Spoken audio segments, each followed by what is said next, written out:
नमस्कार दर्शकों, आप सभी का स्वागत है इस विशेष कार्यक्रम में और मैं हूं आपके साथ उपेंद्र कौर।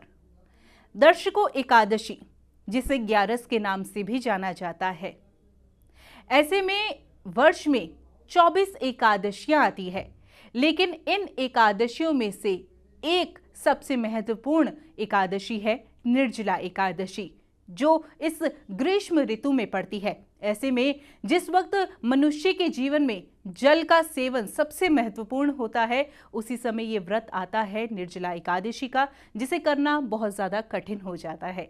तभी तो इस एक व्रत में मनुष्य के काफ़ी सारे पापों को धोने की क्षमता होती है और अमोघ फल प्रदायिनी ये व्रत होता है।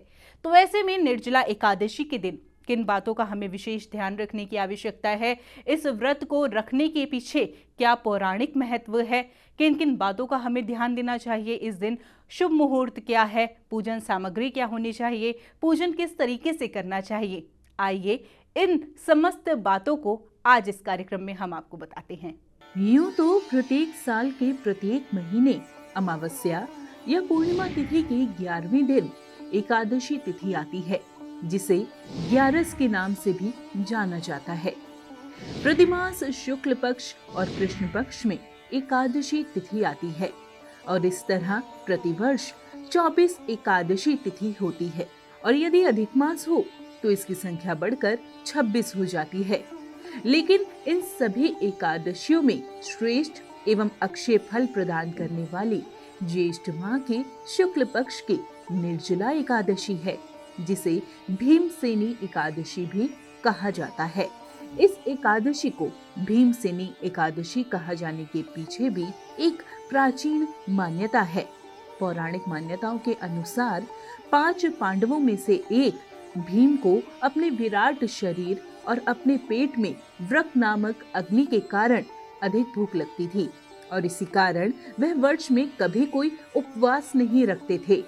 एक बार महामुनि वेद व्यास जी एवं भीष्म पितामह ने उन्हें निर्जला एकादशी के महत्व को बताया, जिसके बाद भीम ने इस उपवास को सच्ची श्रद्धा और विधि विधान के साथ रखा, जिसके फल स्वरूप उन्हें 24 एकादशियों का पुण्य प्राप्त हुआ। जिसके बाद से उन्होंने अपने संपूर्ण जीवन में इसी एक निर्जला एकादशी व्रत को रख मोक्षदायिनी फल को प्राप्त किया और इस तरह से इस व्रत का नाम भीमसेनी एकादशी भी पड़ा। तो अभी तक आपने इस व्रत के पौराणिक महत्व को समझा, जाना।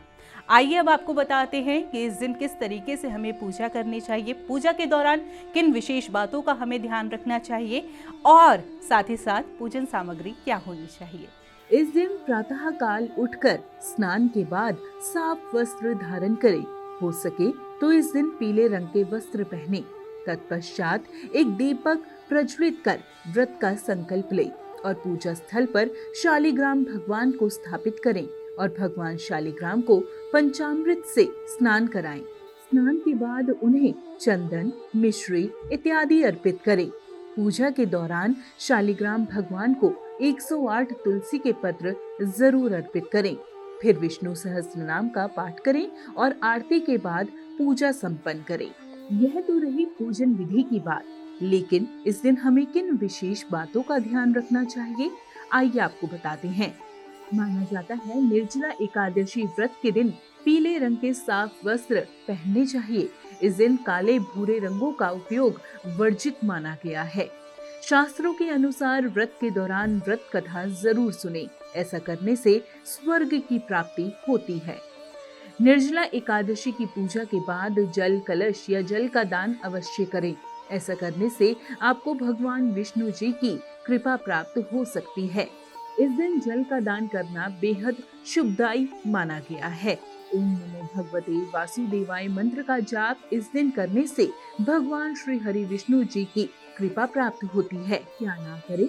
माना जाता है एकादशी से एक दिन पहले यानी दशमी तिथि से तामसिक वस्तुओं से दूरी बना लेनी चाहिए। घर में इनका उपयोग नहीं करना चाहिए। आज के दिन झूठ, दूसरों से घृणा नहीं करनी चाहिए, क्योंकि व्रत हमेशा मन, कर्म और वचन की पवित्रता के साथ ही सफल होता है।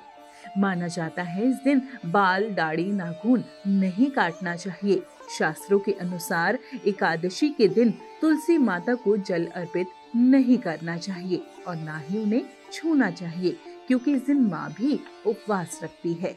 तो उम्मीद करते हैं आपने समस्त जानकारी को बहुत अच्छे से समझ लिया है। तो इस दिन आप इन बातों का ध्यान अवश्य ही रखिएगा। श्री हरि विष्णु की कृपा आपके जीवन पे हमेशा ही बनी रहे, इसी मनोकामना के साथ आपसे विदा लेते हैं। नमस्कार। आप हमारे संत वाणी चैनल को सब्सक्राइब करें, वीडियो को लाइक करें, शेयर करें